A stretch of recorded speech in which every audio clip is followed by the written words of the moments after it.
What's up, everybody? Thank you for joining us for another episode of SHOWMEZ. We are in episode 3.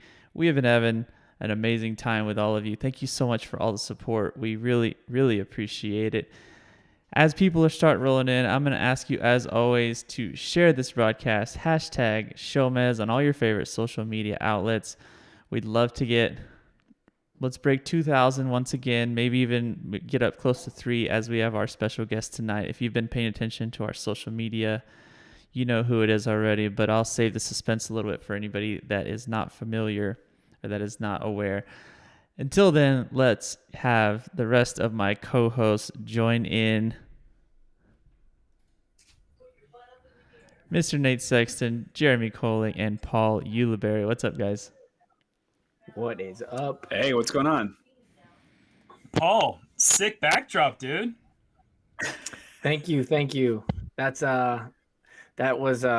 pure marble back there. So I had somebody carve that out, and yeah, it's not. It's a poster. I It's a wish cheap I hadn't said poster. anything. I really wish I didn't say anything. Sorry, Thanks for noticing my brand new HD camera, Jerm. You look emo. I mean, that's not a bad thing. I like emo. I like everyone, but you look like you are listening to Paramore when you're not on the show. Like constantly. That's what the difference. That's what happens for me when I go from 720 to 1080. That you can sense a little bit more of that. I think. You look like you have earrings. Like you have like high earrings, not down here. Like you looks like you have. What is it doing to your skin? Like I like the haircut. I like everything about it, but it doesn't look like the Nate Sexton I know. Maybe He looks kind of edgy, man. I kind of like this look. No, I'm not hating. Yeah. Once again, can't stress this enough. Not hating. It's just a different look. Yeah, it sure is. You look the same. You do every single week, and you're the most trustworthy, consistent guy that there is on this show for sure. Really appreciate it. My beard's a little longer. It's in need of a trim, but I'm nowhere near the Nate Sexton or Jeremy Koling level. It's been a while since I've had my beard that long, but you guys are definitely holding it down. Or your Yuli level beard, you mean? Why did you leave me out? Oh, sorry. Yeah, what do we call that? I'm not sure. What? I'm not sure that it's a beard. I'm trying to think of what it could be called though. It's called a beard, actually. It's very luscious. It's called spontaneous whiskers. Don't lie to anyone. You've got a triple beard. You've got one. This is called a mustache for everyone else, but we're gonna call that a beard for you because it translates down to the bottom. Then you got the little chin growth. And then the people that know you really well know that you have a third hidden beard that's like somewhere in the mid neckline. Yeah, the chin. He's telling me I don't have a beard. I have 2 beards, actually. Yeah, that's good. Oh my goodness. To all 1,000 plus of you that are just continuing to roll in, I'm sorry that we've gotten off to such a hairy start, but I promise this show is going to be great. Point out something that I know that we've got 1,300 viewers right now. I know that at least 100 of them are here for the sex appeal of my girlfriend's glasses that she let me wear. Very gracious of her. So shout out to Jules. Thank you. She's in the other room, making sure the dogs don't bark once again for the show. And thank you for the 100 viewers that came on purely for the sex appeal. We can continue now. Okay. Thank you, Jerm. We appreciate it. I think that's really awesome that you and your girlfriend have the same exact eyeglasses prescription. They're blue blockers, but you know what? Yeah, it's the same exact blue blocking prescription. Yeah, it's zero prescription. I normally would save this comment for the technical stuff before, but I'm gonna ask you one more time, Jerm. Turn your mic down just like a little bit more. I don't want people to get upset with us. You get so excited, you just start yelling sometimes. Some of these people are saying Quit can't hear yelling Jerm, at and some us. people are like, I don't want to hear him ever again, and I don't know who to trust anymore. Oh my goodness. Maybe All can't right. hear Jerm is like said with like a celebratory tone. Like can't hear Jerm. Finally. You have to think about it that way. Maybe it's like I did it. I can still hear the show, but no Jerm. Oh, sorry. Man. One more time. I'm gonna be here. One more time, everybody. Hashtag SHOWMEZ on your favorite social media outlets. We love on especially the Instagram and Facebook feeds all the pictures of finding the really just appropriately timed screenshots of everyone's faces looking less than flattering, but I love it. We can flood the feed with those as the show continues. But now without further ado, the man of the hour, the man everyone came to see, we are joined by Mr. Simon Lizotte. Oh, What up, yes. everyone? I don't want to take that title that everyone came to see me, but I'm sure I definitely came to see you guys, which feels amazing after being home for months and months now, it feels like, and it feels like hanging out with friends for once. Yeah, we definitely have missed each other. That's what SHOWMEZ is all about. It's about getting the gang all back together and reconnecting after what feels like just the craziest year and a long off season that I know we all appreciate and welcome. But I mean, I think we're all just ready to finally get back out there. Obviously, there's a lot of challenges that still face us, but I think we're looking forward to some version of a disc golf season. And yeah, so on that note, how's your off season been, Simon? It's been weird, you know. The holidays didn't really feel like holidays because so many things were going on. And then, of course, everyone knows by now probably my elbow injury has been going on and on and on. And we had a crazy Christmas mystery box release in there too. And everything just seems like it's going bananas. And I have a new house where it's still after like 4 months or 5 months of being here now, it feels like we're still moving in. So it's been just a long process, but I still feel like I'm running out of time at the same time. That's how it feels at this time of the year. Every year, I swear, it's like it creeps up on you. You got 2 months, 2.5 months, almost 3 months of off season, and then that last like 2 weeks, 3 weeks before tour starts, you're like, wait, what happened? Like it's just gone. Like I mean, I know that Paul. I've seen firsthand how busy Paul's been. I know I've been incredibly busy. I don't even know what it's like to have a 3-year-old child, so I can only imagine how busy Nate's been. And you're like YouTube genius guy now, so I mean, you've just been pumping out content and doing so much, and it's just like we got our hands full with so many different things, and it's just like, man, it's about time to get back on the road, and hopefully we get all our ducks in a row before all that starts. Yeah, and I think that speaking of the YouTube stuff, I mean, that's working, especially on the younger generation, because I got to say, right now on the show, we've got my daughter's favorite disc golfer, Mr. Simon Lizotte. She took, I told her the injury news just about 15 minutes ago, and she took it pretty hard. So she definitely wants to she wants to get a message to you because she's not sure. She doesn't know why. She was wondering why. Why did he hurt his elbow? Why? Are we getting a message from her? Huh? Are we getting a live message from her or what?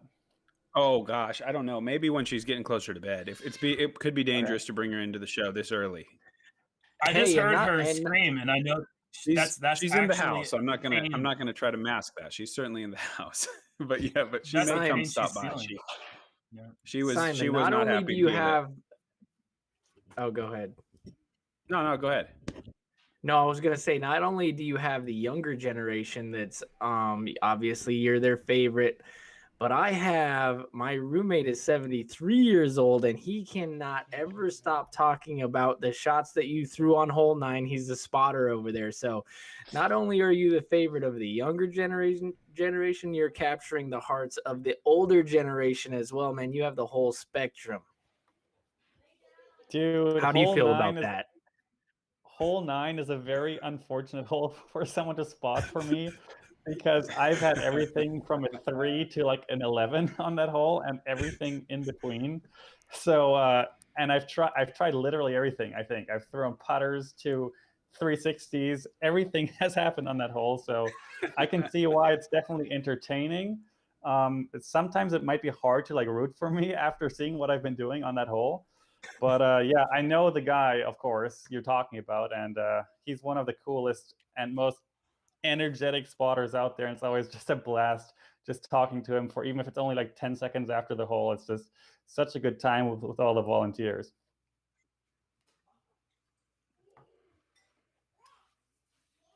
Uh-oh, Jerm, you're muted, my friend. Jerm, you're gone, buddy.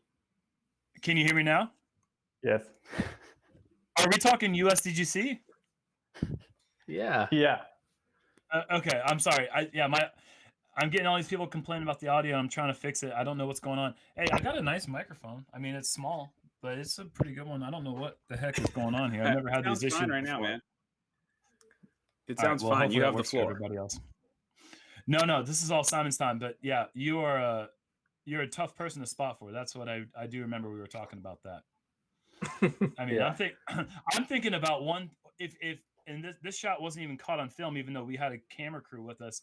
But I think of hole 9, another course. I think of hole 9 at Jones East Park in Emporia, when you looked over at me and you said, "Are you going for it?"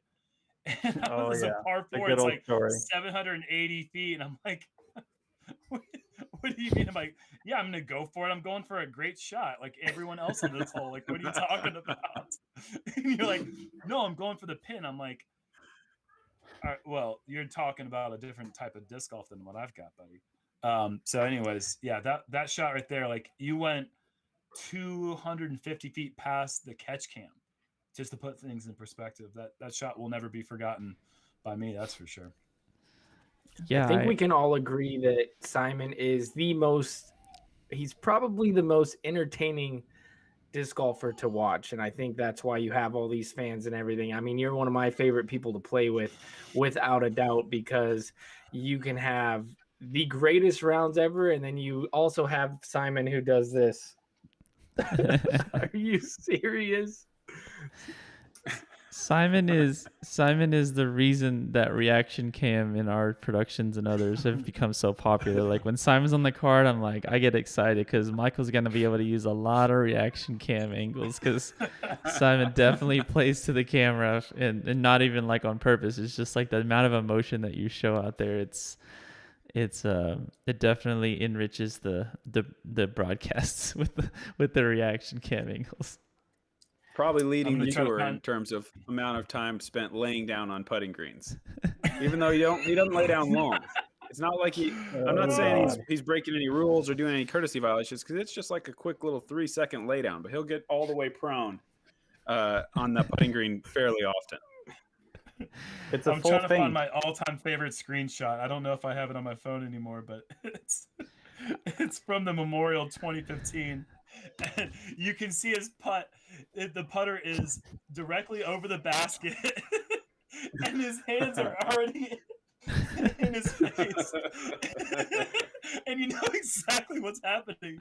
But it's just like wearing your emotions on your sleeve in a way that's not invasive and that's not intrusive with the group. It's a tough line to balance. Like we all have so many different emotions, the way that we bring it out to the course. And some of us are very expressive, and some of us, can internalize it and compartmentalize and not, be really invasive with it. But the way you do it is entertaining to watch it, good, bad, or in between. It's always fun. It's always entertaining to watch.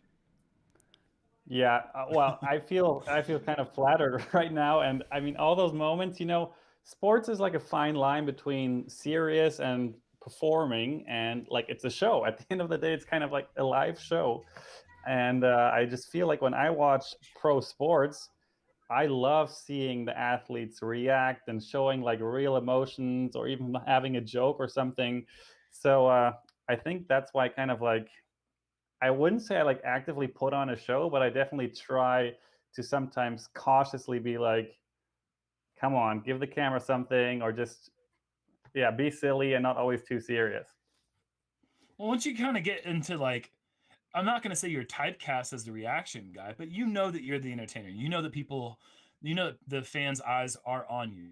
Like there's no way to escape that. So knowing that going into a round, knowing that there are cameras on you, it makes it easier for you to kind of lean into that personality, I feel like.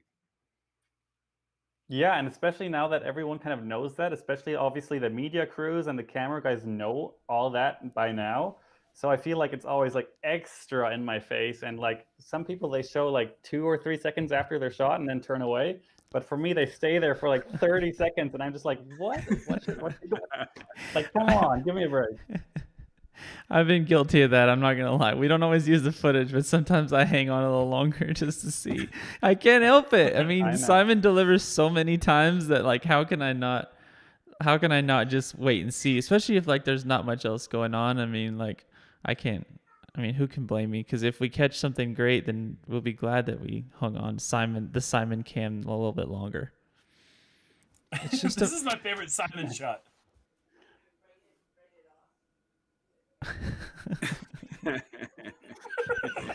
I'll never forget. Once around. I'll never Once forget around. the. I think it was last year, JomezPro, right? The over the pond hole, like the long.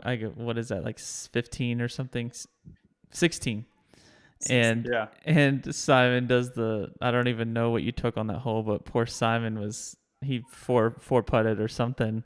And by the time he finally went for that last putt, he just fell over. Like it's one of those ones where Jerm was talking about laying on the green, but it was like those memes, those videos where they had the footage of the sniper taking people out, and it's always people eating it or whatever. It's like intercut with that. And I remember I was thinking like that should be something somebody does, the sniper angle, because Simon just acted like he just got taken out on the green, just fell over as soon as he missed that third or fourth putt. And I just remember like you feel so bad. Like we definitely feel for you because we know what it's like as players, like being in that situation, but you can't help but just like appreciate that you really just wear your emotions on your sleeve. And it's I just can't forget moments like that.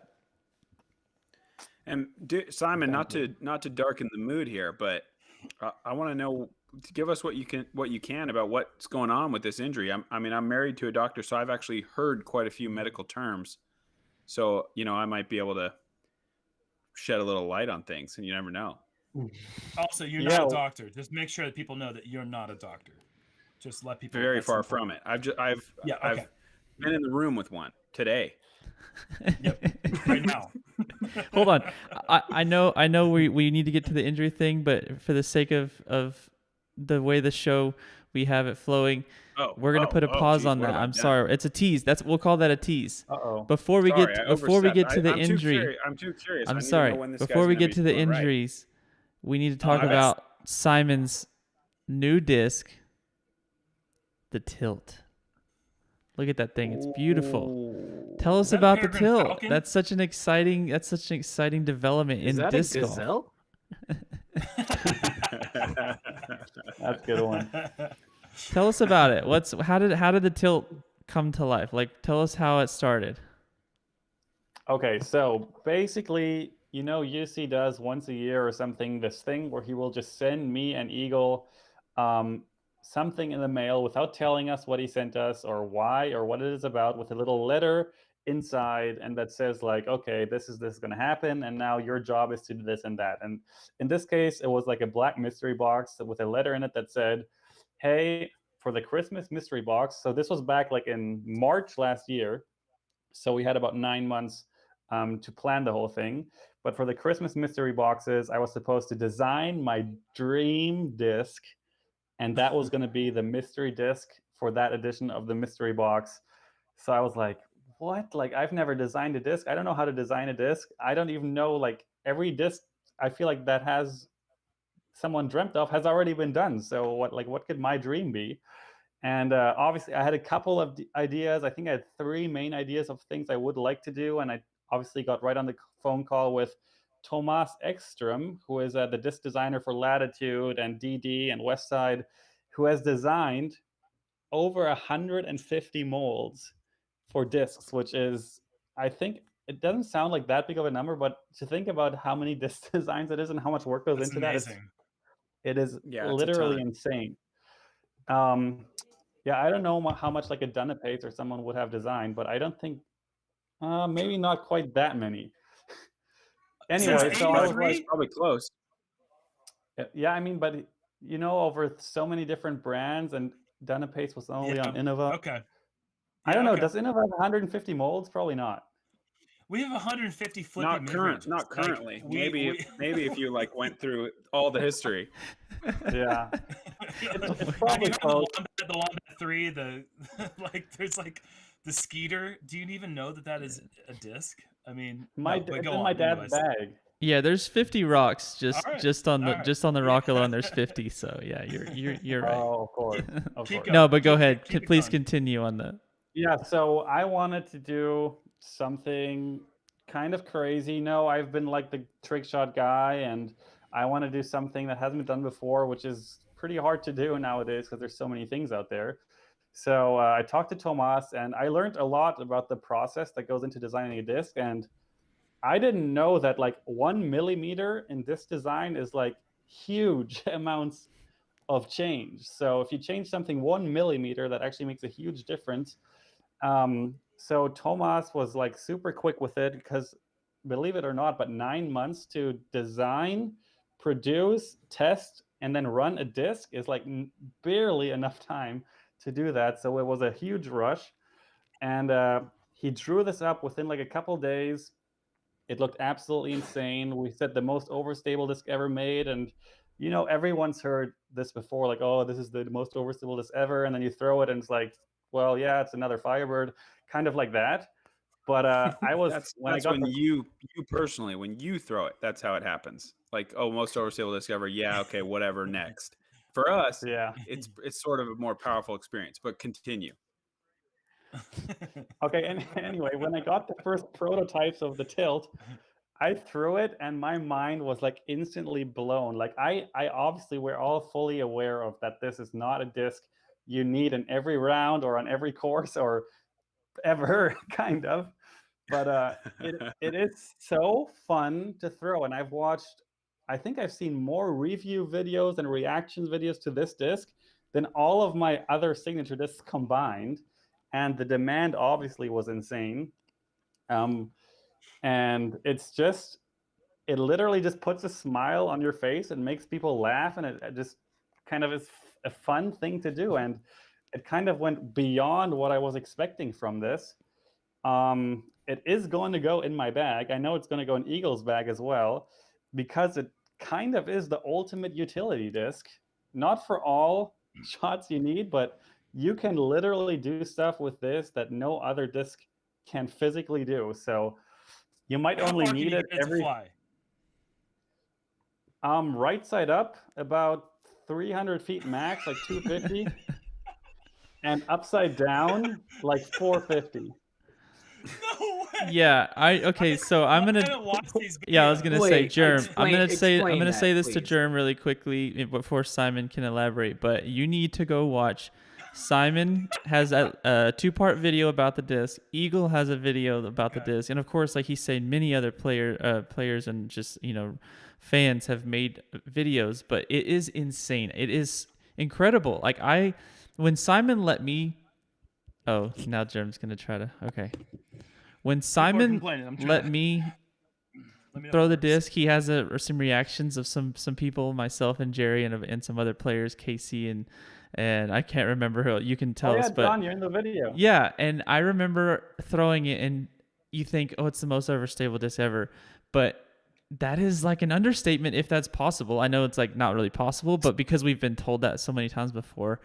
And then I see the video of Simon doing it, and it does the same thing. But then he's like, well, watch me throw it upside down. And it flies completely different than any disc has ever flown upside down. You had an ace on camera with your first ever upside down ace. Yeah. You threw... You have an upside down ace? You basically... Oh my God. I've missed everything. You Jeez. threw... Yeah, you have, man. This is basically the regular player's grenade that no one else can throw a grenade because of the grip, because it hurts. This disc will fly like a grenade shot as a normal, just a hyzer bomb. Thumbers or just a flat high shot. Like Yeah. if you just throw it flat, high, then you Yeah, get if you throw it grenade straight result. up, nose up, it'll go. I loved Tilt. watching the thumber. So Jerm would love throwing this disc, like to try it out, because Yeah. of the fact that throwing it on a thumber line, it's like nothing you've ever seen before. It's just like That's where I think the value in that disc would be as a thumber, but like it would take someone like JC Kester's power to be able to harness the full flight out of that thing, because how I think that thing would fly for a thumber would be going straight up and almost like a backhand hyzer that drifts way left and never even gets on its back for a full barrel roll. But I don't know. I haven't thrown it yet. It looks amazing. It looks like the flattest disc I've ever seen in my life. It's from the videos, and I watched some people throw it at Winthrop when Simon and Eagle were messing around with it, but I was already injured, so I couldn't partake myself. But I got a great sense of what the disc appears to be, and it's not like anything else. And it's so perfectly on brand for Simon in that it is just like totally fun, and it's like designed to do things that you've never seen before. And that's like when Simon popped out of the womb, that's like maybe what they said. This baby is designed to do things you've never seen before. And that's the same thing. That's what this disc is. So it's like so perfect for your brand because it's crazy and it's just like a funny thing that like it doesn't matter if you can throw hard. It's so overstable it doesn't matter. Any other super overstable disc in the past is like you better have a cannon arm to throw this. This thing is like beyond that. Anybody, it's stupidly overstable even for the cannon arms. So anybody can use it in a weird way, but like in a fun way. Yeah. So it's perfect Simon. Perfect Simon. I like to think of the possibilities when I get into trouble with that thing, because then you have like crazy sidearm, like you can fit like between two trees and then have it still flex out and like get some flight and stuff. Like I think of the possibilities for like when I'm scrambling, you know, like that can get you out of some pretty sticky situations. And so I'm excited to see you guys try to use it like that. Would just I mean, there's like you wouldn't even be able to get to go straight. You just throw a flick roller vertical, and then it would just start going right. Which there's a good value to that. I mean, it's definitely a utility disc. I wish we could. Eagle threw one in his video where he kind of like got himself stuck up behind a telephone pole and was talking about, oh, if I was in the woods and I wanted to pitch out like almost vertical forehand roller. And when he got the one that he got right, it goes so far left because you throw it out like forehand roller angle and the thing just pans out of it and it goes like twice as far left as any backhand ever could because it's just fighting against like this extreme angle the whole time, and it goes like around the corner and just like so much farther left than you've ever seen anything go on that type of shot. Whoa. Have you thrown a Stego, Simon? Are you familiar? I'm sure you're familiar with that disc. Well, I have only got one recently, actually, during my Vlogmas Christmas present unboxing. Someone sent me a Stego. I saw it in Drew's video first. That's the first time I ever heard of it. And Drew obviously has pretty much the same arm speed that I do, I would say. And the way he described it, it sounds absolutely insane as well. And I can't wait to throw it once I can throw again. Can we disagree that it's the best artwork on any disc ever, the Stego? It's spot on, I'd say. Absolutely brilliant. Brilliant.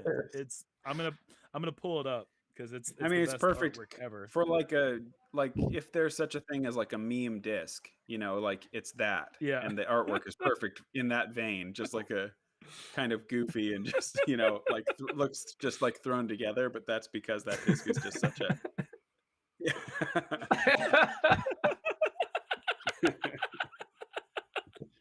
It's a gazelle. RDG Stego. Yeah. It's the worst artwork of all time. Jerm, you definitely have some homework. You need to go watch these videos because you have no idea what this disc is capable of. Simon, I want to. I know you're pretty proud of this, like this disc, the fact that it's come out, and like you just said, just design and create the disc of your dreams. This wasn't meant to be for everybody, for everyday use, or for even every round use. You really did accomplish something amazing here. I just have to ask now, how long until someone like other companies come out with their version of the Tilt? Like how long? Because you did it. You created something that people are so curious about that really other players are going to be like, I want a disc that does what I saw Eagle wrap a forehand, you know, roller line around and go further left than any other backhand could have gone. Like, how long? You know, like sometime this season, surely, right? You know what? I really don't know. I definitely was daydreaming the other day about like what this disc potentially could do to the sport. Like I was like, did I break the sport? Could like professional throwers just come into the game and throw this on like a massive knife overhead and it like flies like the exact same literally every time, regardless of power and wind? Like people that are actually athletes that can throw like just naturally really hard might have, this game might be easy suddenly. So that was probably just a daydream, and I really hope it isn't like that. I hope this is just going to be like a fun thing. I honestly don't know if anyone's going to try and do something this crazy. I mean, if you want Me too. I can give it a toss, and we can really test the limits with my sidearm power I have. Yeah. Yeah, that we top get a five, quick answer that for top you. five, self-proclaimed top five sidearm power is definitely needs to be, give a Not power. Whoa. Oh, sorry. Touch. No, but so the flight numbers for anyone that isn't already familiar, which I'm sure plenty of people are, is speed 9. It has a glide of 1, a turn of +1, not negative, and a fade of 6. I remember in your video, you said that this is the first PDJ approved disc with a fade rating of 6. Is that correct? That is correct. Glide of 1. +1. Oh, sorry, glide of 1 and turn of +1. Yeah, 1. Yeah, a positive turn number. Oh which my is, god. I think you The did. I coolest- think Wow. Yeah, you can't see it on this disc because there's no flight numbers on here, but what UC told me about those flight numbers was like the cool thing is that if you write 9116 and you tilt it upside down, it still says 9116, 116. which is, for the name brand, yeah, Anagram. that's cool. Yeah, I definitely It's called an I definitely missed out on the Discmania mystery box. I had planned to get one so I could get my hands on one of these discs of my own, but I was like a whole, I think, 35 seconds late, so I missed out. But I look forward to being able to get my hands on one. I think it's pretty clear that there are none available right now. Is that correct? You know what? Eagle sent me a screenshot this morning of an eBay auction of a used tilt for $400. I was like, it said barely thrown, not too many dents, $400. I was like, is Too many that a dents. joke? So Wow. I'm not Can we- sure if that's a joke or not. I'd like to discuss something about the disc. It looks like that's a peregrine falcon. Am I mistaken, or is that correct on the disc artwork? It looks like is a peregrine falcon.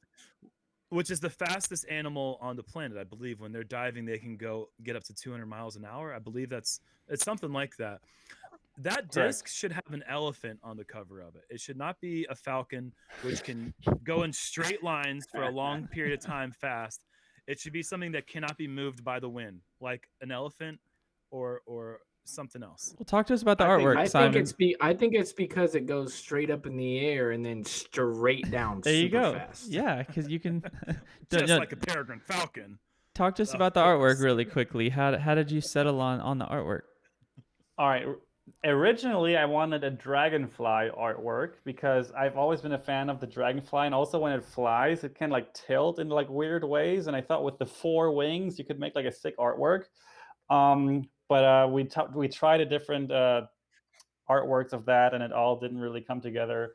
And then the artist, I worked with Thought Space Athletics. Shout out to those guys. They do a lot of Discmania artwork and a lot of their own stuff as well.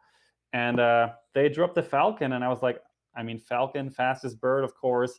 And Jerm, by the way, it's only that fast when it nosedives down. Like that's when it reaches its peak speed. So that's kind of like, I was like, man, that's kind of perfect. It's famous for tilting down and attacking. Kind of like this disc is just going to go up, tilt, and then attack. I get it. It's good. It's good.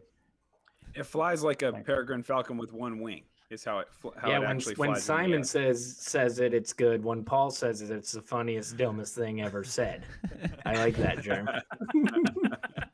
Well, you give an explanation because he. Oh yeah, great, Simon. That's. Paul, just go ahead and I went like this. I said it goes up and it goes down, and then you're like, Simon says the same thing. You're like, oh yeah, of course. That's a really great name. That's not the hunting pattern of a falcon. A falcon's not like I'm gonna jut up and then just dive down. It's like it's kind of how did it get up? And it's like it didn't. Yeah, who knows? Tell us more about the hunting patterns of falcons. So a peregrine falcon, when it hunts, it actually goes in a circle. It drafts off. No, I don't know. I don't think it goes straight up and then down. Like it's not like a roller coaster. We're not at Six Flags. Like it's a normal bird. It just kind of coasts its way up, and then it's like, oh yeah, look, there's a thing I want to eat. Can we agree? Can we agree that UC Maresma is like the Willy Wonka of disc golf, and that it's totally original and not ripped off because there's no way that the Finns know about Willy Wonka. I can just say, just wait. Simon, do you know who Willy Wonka is to come this season? I'm sure. Little teaser there. So speaking of, we can kind of touch on that. We talked about how tilts are going for $400 used on eBay. Whether or not somebody's going to pay that, the fact is somebody's trying. And I did see some new ones going on for $100 plus on eBay. So we do know that there is a significant value to these, and because of the limited supply. And Discmania did put out a product update that UC wrote. That was, I think it was at the beginning of this year. That was only maybe like a week or so ago, and he was talking about how they're basically 2021 is going to be like a catch-up year. And I know that they're not alone in that, as far as manufacturers and suppliers are feeling right now, that 2020 was such a huge year for disc golf, and they saw such a tremendous amount of growth, but because of COVID and some of the restrictions on suppliers and distribution, like it's basically playing catch up now, like trying to keep up with the demand, and let alone meet the new demand. We're basically just trying to keep up from last year. Like, how many tilts even exist right now? Like, do you know like roughly how many? Like, I know exactly how many. Can you say? No, unfortunately I can't say, but I can announce, what UC told me specifically to announce, is that we are working on a next run, which will somewhere between early summer and spring, probably, I mean, all we can now say probably drop, because this mold of this disc is so different than any other mold ever. So they're having trouble getting the plastic out of the mold once it's like hardened. So that's the main problem right now, that the disc doesn't warp when they do that. So they're trying different blends, and we're very, very, what's the word? Confident, or we're pretty confident that they're going to figure something out. I think they are testing today or tomorrow. They're testing a new blend, and hopefully in prime, in some better plastic, we will have a new tilt coming hopefully in spring or early summer. Do you want something that's like a tad less stable? And when I say tad, like the smallest bit, do you want it to be any more user friendly, or do you want it to remain exactly where it's at? No, this disc was never meant to be user friendly. It was going to be just something almost so crazy that it's like borderline stupid. That's kind of just like the way I wanted to do it. And it was just something different, just basically just something stupid and different for people to have a laugh, and some maybe even like blow someone's mind. Or when I think Eagle and I will pull it out at some point this season, and everyone's just going to be like, what was that? And I mean, you're going to throw some lines in competition that the other guys on your card are going to be like, I mean, you already kind of do that, but you know, I'm just going to look at you and be like, well, that's not something that anyone else can do. And it's not even about power anymore. You know, it could be, but that disc is going to be something where it's like, okay, that's a totally different approach. No one has ever thought that if you threw it directly above the basket flat, that it wouldn't go in the water, you know, way over there. You know, I can't wait. I can't wait to see the highlights. What is that thing that they throw with the thumb on the inside and then they do the backhand thing over the top? Grenade. Do you think is it like the best disc ever for the grenade? That's like where my mind kind of goes. Well, if you throw it normally, it is pretty much like a grenade, but if you throw it like an actual grenade, so you actually throw it upside down, it actually fades out for a right-handed thrower way more left than a normal disc would for a grenade. So it's kind of like pointless to throw it that way. Gotcha. I cannot wait. I cannot wait to see more and more people. I'm going to be jumping all over that thing, man. I cannot wait to throw it. Yeah. So hopefully, like Simon said, they figure out how to get this disc out into more people's hands in new plastics. I know there's some trial and error here, but the fact is that it does exist, and people are really excited about it. And I think that you might have broken disc golf in one way or another. So I'm excited for this next season. We're excited to get you out and see more of Simon Lizotte. Hello, Coraline. Hi. Everyone say hello to Coraline in the chat so she can go back and Nate can read it later. Hi, Coraline. you get better soon, Simon.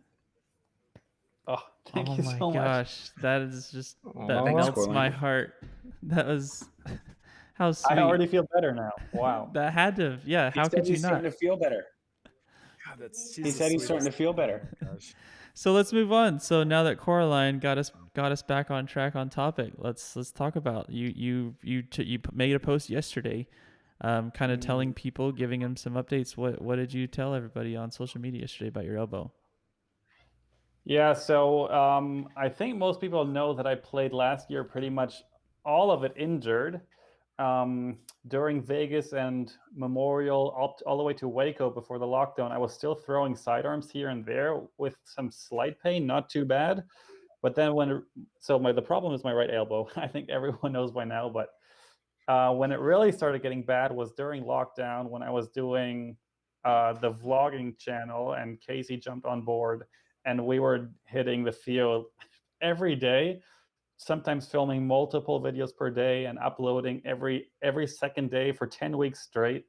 And I was doing challenges, I was doing trick shots, ace runs, and everyone knows, like, I know I would love to say it's all first take and I didn't throw that many shots, but it is just, I threw way more shots, probably like 5 times more shots in that couple weeks we were off there than I would throw in a tournament season. So my body was just like, man, I know you're only 27 years old, but you need to slow down. You're not 18 anymore. So it really does make a difference. And I just kept grinding, kept like ignoring it, just taking pain medicine, which is a terrible idea if you're doing it for a living. So then I decided, let's just not throw any more sidearms. And I thought my backhand might be good enough to keep up with the top 10. But I mean, you guys all have amazing sidearms. But if you imagine like trying to play all those courses with no sidearm at all, it's like, it sucked. It was really bad and it was really frustrating.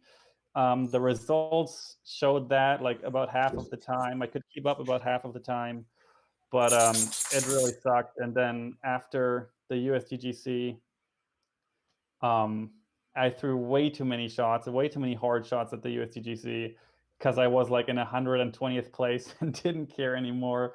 So when I go in this I don't care mode, then man, that's a problem for my score and my body. And I couldn't even play the Pro Tour finals after that because my arm was so sore. I had to quit practice rounds and stuff. It was just miserable. So I drove home, started rehab immediately. I went straight to the gym basically from the car and kind of went too hard too quick. I started like 2 weeks. I went only 3 times a week. And after that, I went every single day to the gym. And after 5 weeks of that, I tried throwing again and everything got worse. I couldn't throw any backhands that were like faster than 60 miles an hour-ish because it just hurt too badly. So I was like, what the heck? How does 5 weeks of not throwing make an injury worse? Like, it didn't make sense to me. So I ran from doctor to doctor. I got all the pictures done, the X-ray, MRI, got evaluated by probably 5 different doctors and therapists. Got massages every week. I kept going to the gym as much as I could just to build strength around my joint because, in theory, that should help. But I've gotten so many messages of people with elbow problems that are asking me, what am I doing to make it better? And so many people telling me what to do, what has helped them. But it's always really important to remember, like, every body is so different. And that's why there's so many different treatments out there, is because different things work for different people. And you always have to find your own thing that works for you. Sometimes it takes 10 different things to try before you find the thing that works for you, even though other people swear that this is better than that, but that's just not how it works, unfortunately. That's why there's not really a right or wrong in most things when it comes to nutrition or working out and all that stuff.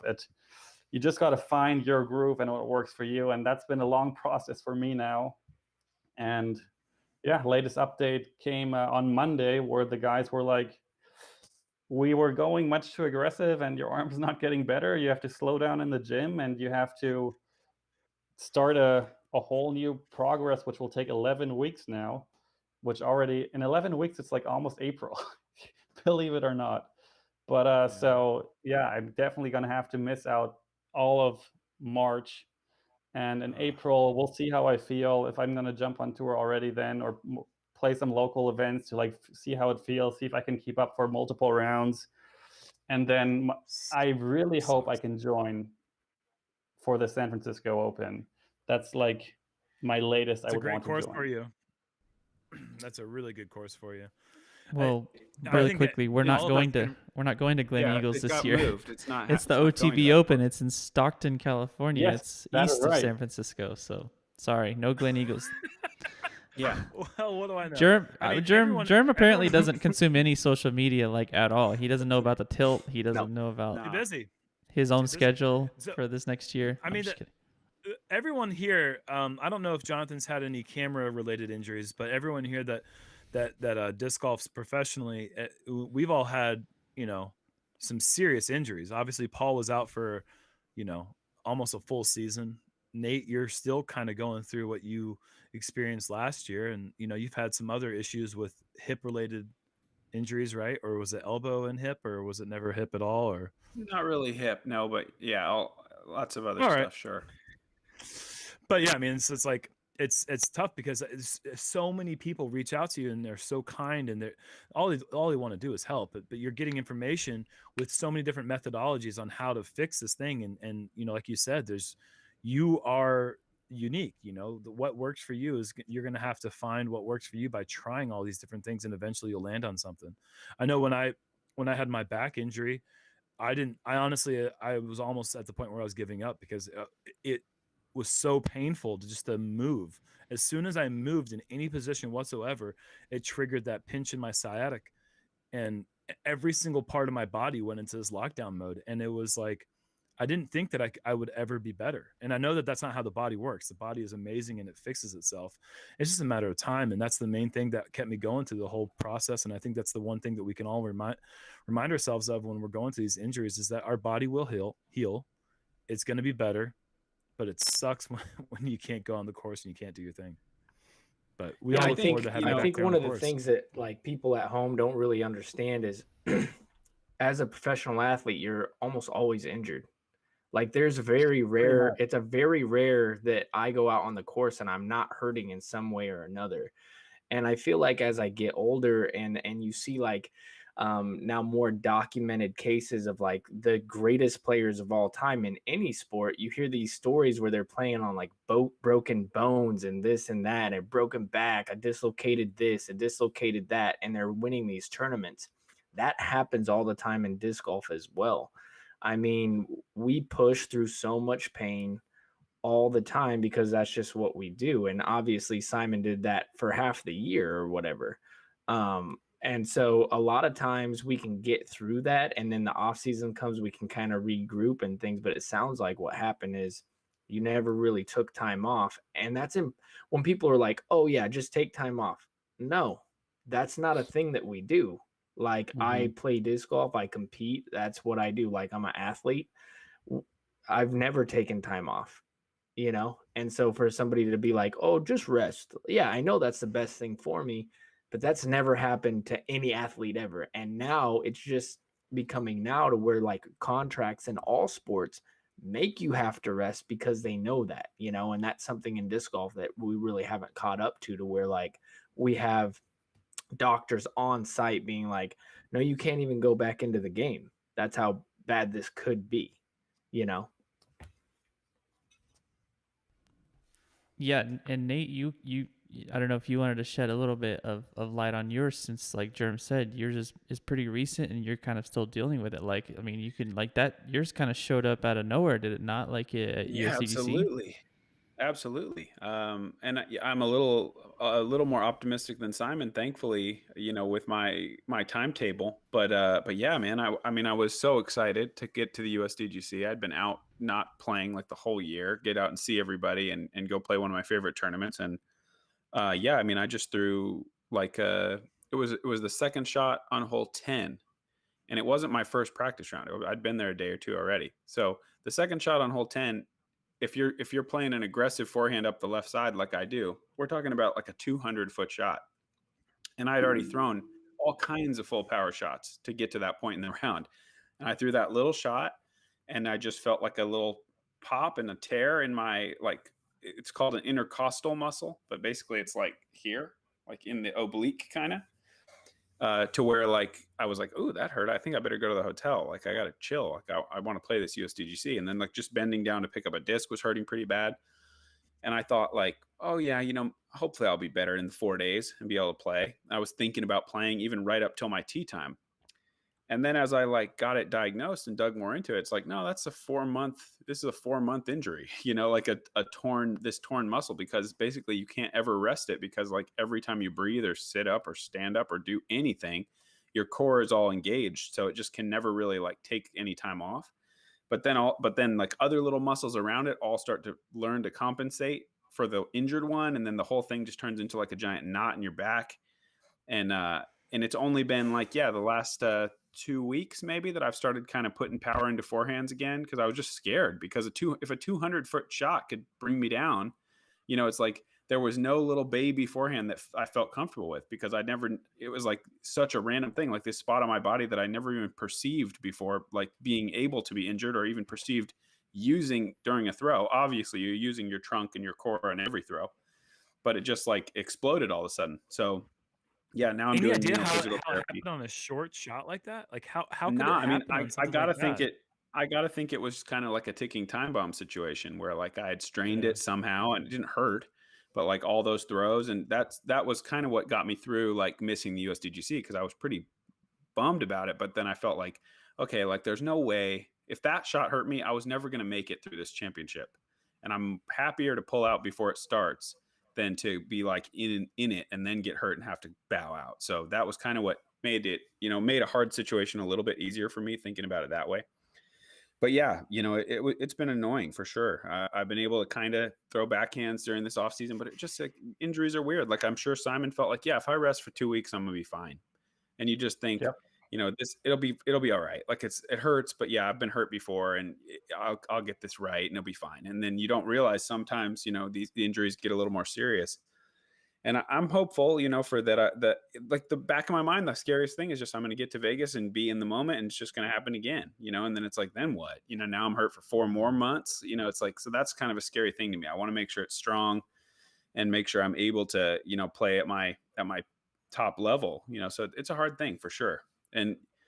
And to lighten the mood a little, I got to say, I definitely want to track Simon's recovery, because I'm kind of having the exact same issue with every time I try to get a backhand up over 60 miles an hour. It doesn't exactly hurt, but like I start shanking them everywhere. So I don't know. I think maybe if I could get that same rehab going, because every time I try to crank it up to 70, 75, I mean, I'm just getting nothing. Sure.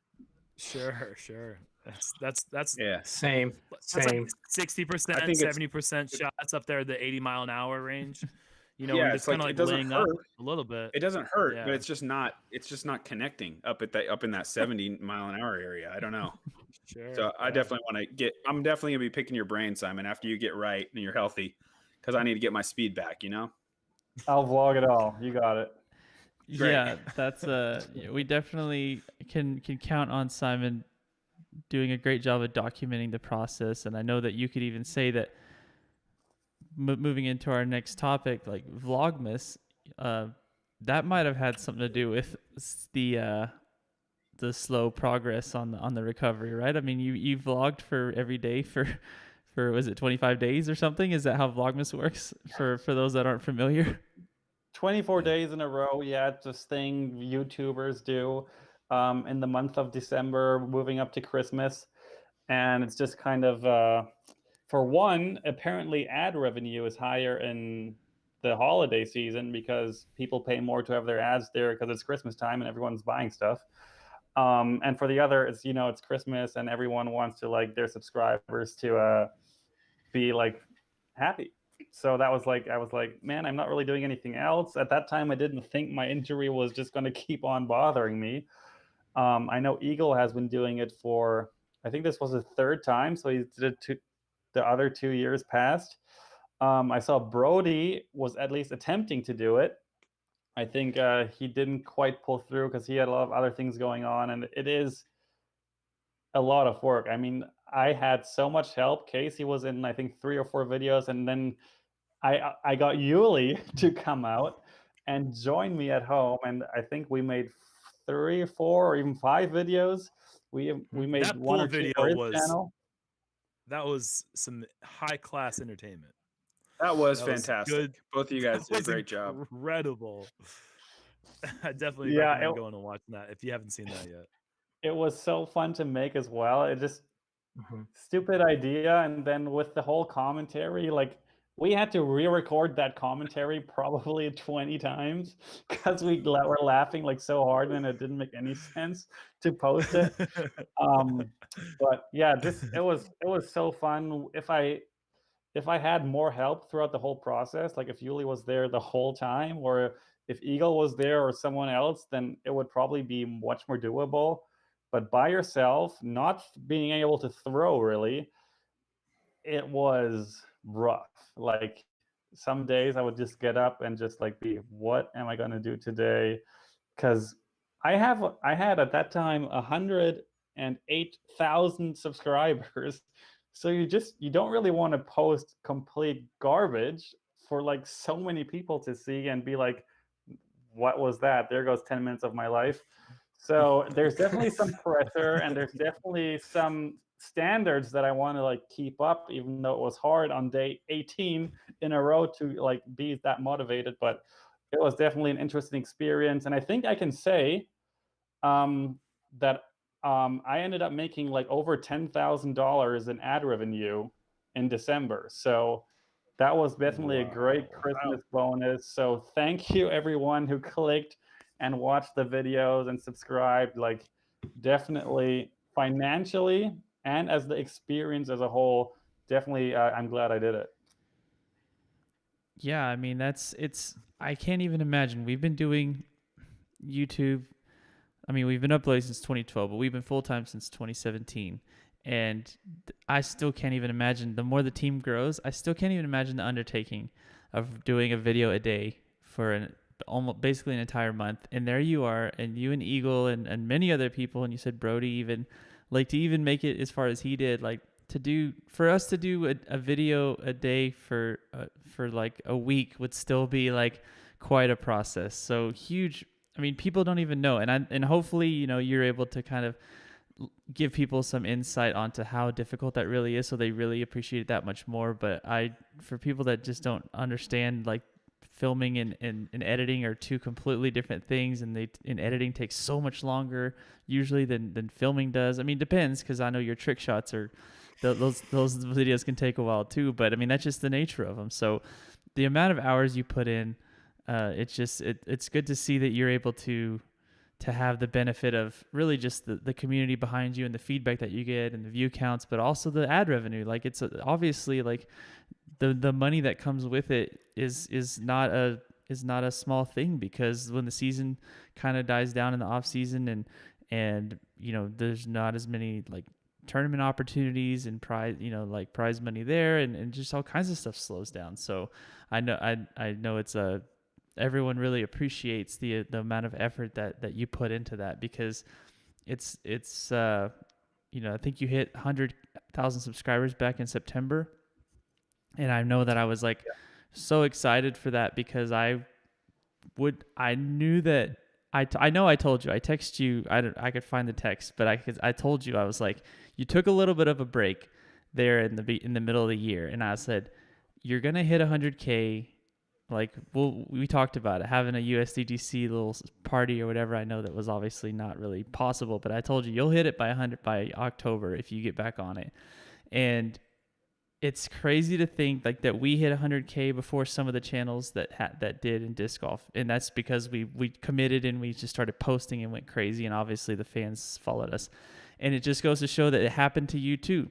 Your channel hit 100K. That was the second like actual disc golf channel behind us, and you beat people that were already in the 90s when you were way down in like the 30s or something, because you just committed to it. And it's crazy to see the type of momentum that can build when you commit to content creation and like quality. And it was awesome. Like it's so cool. And now you're at 115,000 here like at the end of January, and Vlogmas had a lot to do with that. Like you said, you were at 108 probably when you started, and now you've gained 7,000, and those little numbers, they just keep adding. And everyone's always told us it takes you longer to hit 100K than it will to go from 100K to 200K, and here you are already at 115, and we're at, you know. I'd like to just add on behalf of Jomez that if you ever pass us in subscribers, that you're no longer invited to SHOWMEZ. And So I just told keep that in Simon, mind. it's not that crazy to think, because if you keep doing what you're doing and the type of quality Seriously. and how, sorry, Just keep going, man. We can hear you. and how entertaining your content is, like you're definitely gonna get up there. So thanks, Jerm. Dude, and not only that, I really feel like Simon started like a little revolution with all disc golfers. I mean, I know that you inspired me to start a YouTube channel for sure, 100%. And I think that every single now person who does it uses you as a reference right away. You know, well, I saw Simon's videos, and that inspired me a little bit. So my hat's off to you with that, and thanks for inviting me obviously into your house to do the Vlogmas. Vlogmas wasn't going to happen on my channel. I ain't going to commit to that just yet. So I decided to fly over to Massachusetts to get involved a little bit. But no, for sure. I mean, the things you're doing over there are just incredible. And not only that, like, you're growing the sport of disc golf, like legitimately a huge impact in the growth of our game. And so you should be proud of that for sure. Yeah, I mean, I don't know what to say to that. Just thank you. It's like the amount of messages I get nowadays from people just saying, you brought me to disc golf, or I've actually read so many messages lately of people saying, I haven't played disc golf in 10 years. I saw one of your videos and I decided to grab my disc out of the back corner of my garage and get back to the sport, and I'm hooked again. Thank you so much. And like with a couple other messages like that, like it's just like the best feeling to inspire someone to get up and going again, or find out about this great game. And it's just, just all I can always say is thank you so much. Thanks for the message. This made my day, and welcome to the sport. All right, Simon. Here's the you got to list these in order of your favorites. Okay. 1, disc golf. 2, billiards. 3, darts. 4, vlogging. My favorite to do? However you want to interpret that. That's up to you, my friend. Oh, yeah. Or I hate Or you can favorite choose not answers. to answer the question if you feel like it's putting you on the spot. But No, I'm it's curious like- where. I mean, I would say probably right now, in this moment, my favorite thing is disc golf, because I haven't played in 4 months. My next favorite thing is pool, because my elbow allows me still to play some light pool sometimes. And after that, probably darts, even though I can't play darts right now because of my elbow. And fourth is going to be vlogging, because last year was intense, and it's very important to take breaks. And I'm sure I'll get back to it at some point. Right now, I have no plans whatsoever, but I'm sure I'll find inspiration again soon and start grinding again. Yeah, like I said, I'm sure we can count on you to document this, more of this recovery process, because it's going to be that much better when you come back and you have all of that to show everybody the process. And I think I saw Seth Munsey from Disc Golf Strong on here. I'm sure you've been in contact with them, as are most of us whenever things happen to us. I know Jerm mentioned earlier, like, I don't know if cameramen get injured and stuff, but I definitely had an elbow injury myself, and that really takes a toll on playing and carrying a 10-pound camera and all that. And Seth was at our Airbnb at Memorial last year, and I was able to talk to him about it, and he gave me some good advice on it. So I'm sure shout out to Disc Golf Strong and Seth. He's done some amazing things for the athletes here in our sport. Can I say, I also want to say a huge shout out to Seth. I mean, literally every time I call in, we're on the phone for like an hour. Like, I don't know if he's just not busy or what's going on or what He is going on. cares, But man. He like he every really time I call does. him, he just like has so much time for me and makes sure to go step by step and explain everything and go through options. It's almost like a therapy session every time I call, and it's just so helpful and so cool and so nice. And huge shout out, and everyone that gets a chance. And if you want to work on your physical game or even mental health, because you know it all goes hand in hand, Disc Golf Strong is a great place to start. Yeah, Absolutely. When I had I my can back only echo injury- what he's saying. You know, with my injury, I've been in contact with Seth as well, and nothing but support from him always. When I had my back injury, I had a book sent to my house from Amazon. I didn't have any label or anything on it. Just book came in. And it was everything you need to know about a back injury and just the human back. And I didn't know who it came from. I had no idea who sent this. And like 6 months later, Seth's like, "Hey man, did you read that book?" And I was like, "What are you talking about? What book are you talking about?" It's like, "Yeah, that back book that I sent you." And I'm like, dude, like he never called to get credit for it. It was just something that he was like following up later on about, like he just does things out of kindness of his heart. He's a truly genuine person who has your best interest at the top of his priority. And yeah, definitely another big, strong shout out to that guy. I can't believe you didn't say he's a genuine person who has your back. After that whole thing, I thought for sure you were going to say he has your back. Oh, Jerm. Dang it. Yep. Hey, Paul, you want to tell your joke that you told me during the disc golf round today we played? Oh man. Is that a no? You say it. You say it. You say it. What did the fish say when it swam into the wall? What did the fish say when it swam into the wall, Paul? Hey, who put that big rock there? This is a Yuli original.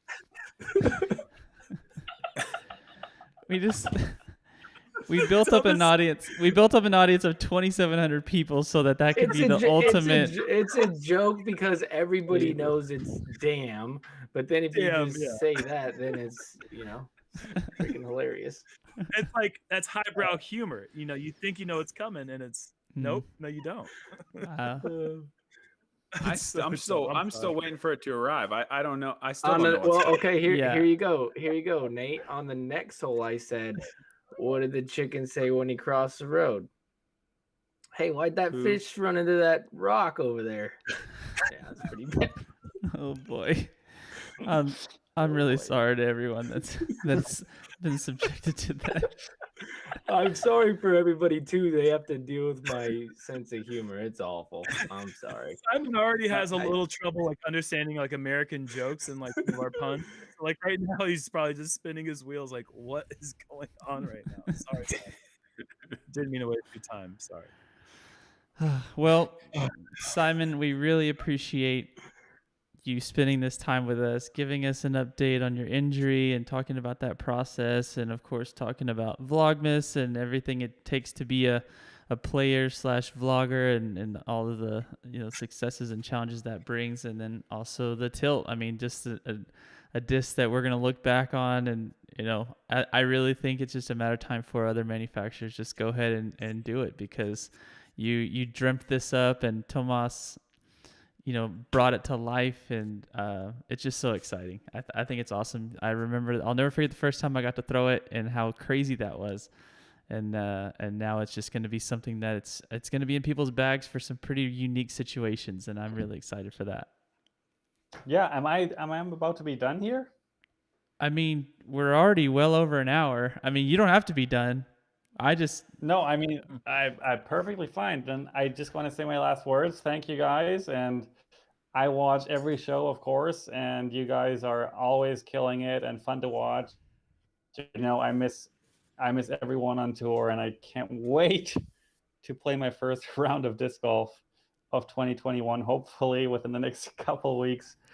And I wish all of you guys good luck on tour, and man, just stay safe and be smart and enjoy. That's about it. All right. It's not gonna be the same without you, man. We can't wait to have you back on tour with us, buddy. Absolutely, but the most For important sure. thing is getting you back on tour healthy, so we don't have to worry about you struggling through it. So it's all about the right timing. So we know you have a good support system and a good head on your shoulders, and we're going to go about it the right way. So everyone, if you're not already, which I know you and I have joked about this before, Simon, but you have to be subscribed to Simon Lizotte on YouTube. If there's 260 plus on our channel, that means that there's a significant amount of you that are not subscribed to Simon Lizotte. So go do that right now. As soon as you leave this broadcast, you have to. Simon's going to be at 200K before we know it, and he's going to be past the JomezPro channel because he's just putting in that work. So thank you again, Simon, for spending the time with us. We wish you the best on your recovery, and we'll definitely see you out there soon. I'll be back, guys. No All right. worries. Simon Lizotte, everybody. Thank you. Good See you, night. dude. See you, man. Peace. Let's see. God, that guy's the worst, isn't he? Oh man. I hate him. Not a single likable bone in his body. Oh, that was tough to get through. Yeah, that Yeah, really boy, oh, was. What a Oh, he's the best. really quickly before we get to our last topic, I know we skipped ahead a little bit, but we had some great conversations with Simon, and we'll have to save some of these other topics for next week. But I wanted to let everyone know, if you see my hat here, we've got some new hats that are on the site right now. Now available at the website JomezPro.com. 2 new styles available in 3 different colors. We're really excited about these hats with the JMZ Pro patch. They're the same patch as the weatherproof jackets that we had and the beanies. So we've been excited to release these hats just in time for the season to get started back up. So if you don't, These are the official hat of Paul Ulibarri's joke 10 minutes ago. Yeah, absolutely. So be sure to check out the JomezPro.com online shop. We would greatly appreciate it. We cannot do it without the support we receive from merchandise and from Patreon and the YouTube, support we get. We really appreciate it because SHOWMEZ runs on support from all of the fans, and we greatly appreciate it. Well, that was a great time with Simon. Sorry, go ahead. Sorry, I just want to tell everybody out there, just be careful, because I didn't want to say this in front of Simon because it's his dream disc and all, but like if there was ever a disc that could give an elbow some problems, it's that tilt. So watch yourselves because that thing is not messing around. Like that's asking you to throw some strange angles and I'm not saying that Simon, obviously he was hurt far before the tilt, but careful with that thing. That thing is not joking around. If you try to play your whole round with that thing and just horking it over every shot all the way down the course, it's not giving you that easy distance. It's really fun, and I think it's really crazy. But I do think there's some potential there for if you overdo it, it's going to ask your body to do some weird stuff. What do you think the best you could shoot at Hornet's Nest with just the tilt? Not Hornet's Nest. I'm sorry, Stellacoom. I can't imagine. I don't know that it would be really, really hard. I think over par for sure. Yeah. All right. What's up, Paul? I think my screen froze. Oh, he's somehow. frozen. We can hear you though. Yep. Keep talking. Oh, I was just gonna. No, that's pretty much all I was asking. I don't know why my screen froze all of a sudden. All right. Oh, okay. All right, Yuli, we're gonna give you 30 seconds, Yuli. Hang up and rejoin the chat, and we'll Okay. We'll have Jerm tell a story, a 30-second story. Deal. All right. Ben Palm, my buddy from San Jose, California, comes into town and he told me some of my favorite jokes. And one of them actually came from him watching one of Eagle's vlogs. And that one that I really like was, so my girlfriend begged me to stop singing Oasis Wonderwall. I said maybe. That's great. That's really a good one. Appreciate it. Thank you so much, Jerm. And you have 5 seconds left. That's a great joke. I mean, anyone who okay, look, our younger audience might not get that, but our older audience that has you know what? Whatever, man. Whatever. I'm doing my best. You put me on the spot here. I wasn't expected to fill 30 seconds. You said tell Did me you a see story. that? Isn't Did you this? see that story that the guy tagged us in today on Instagram with his I assume his 10-year-old kid or someone's 10-year-old kid and saying this 10-year-old's coming for you, Nate and Jerm, and I just posted it to my story and said, "Man, I'm 35 years old. Finally, I'm at a point in my life where a 10-year-old shredder is not my problem. That's an Eagle McMahon problem. Like Yep. I'll be all right. By the time this guy's 17, I'm in greener pastures." Yeah. All right. Doesn't this One more joke. Okay. All right. This is terrible. This is not a good joke. So a duck walks into a bar wearing one shoe. The bartender says, "Looks like you lost a shoe." To which the duck says, "No, I found one." I think that's the best one And yet. that's it. Good night. And good night. All right. We'll see you later. Goodbye. I'd say Oh that's my the best one gosh.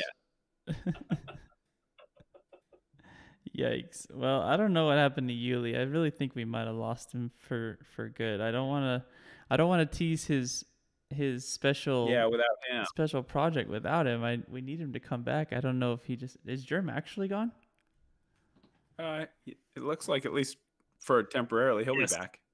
Oh, there he is. Doesn't this kind of Leaving to make his joke funnier. He was leaving, to make for the. I'm sorry. Doesn't this take us back to old times? Being here just the three of us without anybody else. Like it feels good. It feels right. It just, I don't know. Like I like it. Oh man. We don't need it. Let's keep going. What's up? What else do you want to talk about? Oh, my Oh, camera. boy. My camera, dude. Big sexy baby, let's go, dude. You and me. We gotta We're run the finally back. Finally back after all this time. It's been a drought, but here we are. Jonathan, you got to get this camera. Jonathan just sent me this camera. It's working. It never overheats. You got to get one of these. You got to treat yourself. Jonathan, sometimes you need to treat yourself. You can't just spend all the money on me. You got to get yourself something nice. Well, you know what it is? It's the fact that I have this camera and it's supposed to be all nice and whatever, but the little webcams don't overheat because there's not much to them. And this is like a camera that's, that's the problem. And being winter and the heater running in the house and all that, it all adds up. I'm definitely going to have a fan dedicated to this camera by next week because this is ridiculous. All right, Yuli's trying to come back in. I'm still MIA because this thing. Hey, there he is. There's Yuli. Now we got to get Here, him centered. pause me one more second. Yeah. You're in the show. You can't give me pause. What are you talking about here? I'm pretty sure you can, actually. Yeah, you're paused right now. Don't worry. Thank you. All right. How many viewers we got? 15, 20? Yeah, about 15 or 20. We still have 2,400 people because they're waiting because I teased something. And thankfully, they're patient enough. I promise that it's about to happen as soon as we get Yuli back on. Whether or not my camera is going to cooperate. Where's Yuli? Okay, but in the meantime, go ahead and put that up on the screen, Mike. Yeah, Well, let's see it. Listen to your favorite apps. We are now an official podcast. I know we've been saying that we're not a podcast as part of the joke, but we are now on Apple Podcasts. We are on Spotify. We would appreciate, if you're so inclined, to leave us a 5-star review if you're enjoying the show. And we're going to be able to track now how many people are going to be listening to the podcast aside from the YouTube version. So we're really excited. That's actually a pretty big deal for us because we weren't really sure if we were gonna do this. So now you can go check that out. Let us know what you think over on these podcast platforms. We really appreciate it. Awesome, man. That's a big deal. Now I host 2 podcasts. Yeah. Now, I mean, Nate's.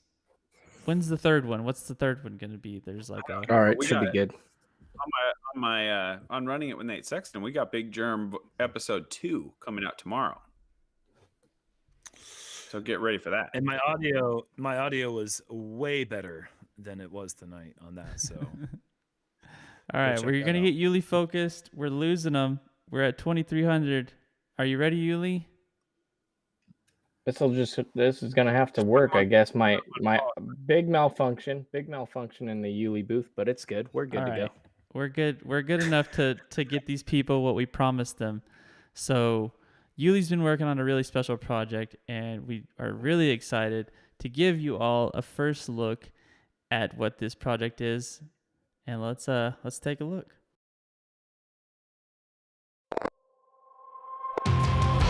I'm Paul Ulibarri. I am a professional disc golfer / coach. I've been playing professionally for 15 years. Scratch to scratch is a concept where I take an absolute beginner and turn them into a scratch disc golfer. I feel like I can make somebody who's really bad into at least decent. I mean, I took myself and I made myself decent. I was awful when I first started. Hey, I'm Trevor Sikkema. Don't have a lot of disc golf experience. I know that disc golf has been exploding in popularity. I'm really excited to get to work with Paul and see what happens from there. I mentioned that earlier that I like to compete, and I'm gonna be very competitive with like trying to get this guy to where he wants to be and where I want him to be as well. I'm optimistic, but at the same time in the back of my mind, I gotta be prepared to where if Trevor's like awful.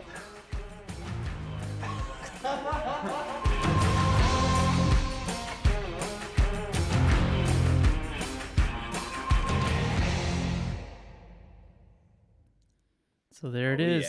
It's awesome. It's Give us the rundown, Yuli. What is that all about?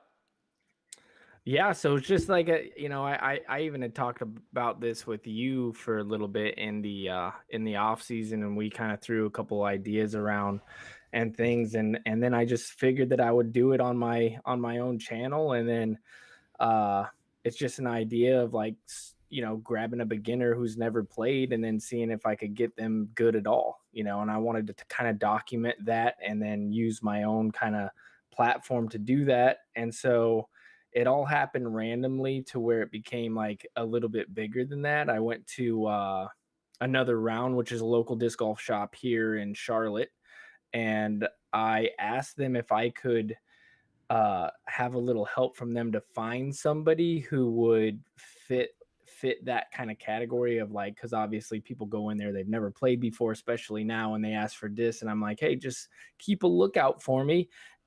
Maybe possibly I'd be able to find somebody. And he's like, wow, this is actually a really good idea. Like, let's have lunch. If you've ever met Joseph Phillips before, he is like one of the coolest guys as far as like always wanting to help and different things like that. The guy who owns who's co-owner in Another Round. So he takes me to lunch, and then we're just like kind of riffing off each other about like what the idea could possibly do. And he's like, well, I actually have like a film crew that I know personally that would probably be interested. And I'm like, well, I didn't really think like to go like that big, but okay, I'll talk to him. And so he like set up a meeting with this film crew, and then they were totally down, and then the idea just kept going and going, and before we knew it, a week had gone by, we had another meeting, and he had found somebody to actually be on the show, who's that would be Trevor Sikkema, who's one of his good buddies from growing up. And he called him and he's like, yeah, I'd love to be a part of this. And then I was just like, yeah, let's do it. And so we got the film crew, we got the guy, we filmed the first episode, and now we're 4 episodes in, and we shoot the final episode on the 6th. So that's awesome. That's basically it. Yeah. How bad is this guy? He's really How bad. bad was this guy? How bad was this guy? He's really bad. He's a lot better. Yeah, no. He's a lot better than he was. Yeah, so we've had some awesome guests on the show. I won't give away too much, but I can say that Jerm was on the show for one of the episodes, and so he got to meet him and obviously teach him a little bit as well. And Trevor's an awesome guy. He's very coachable.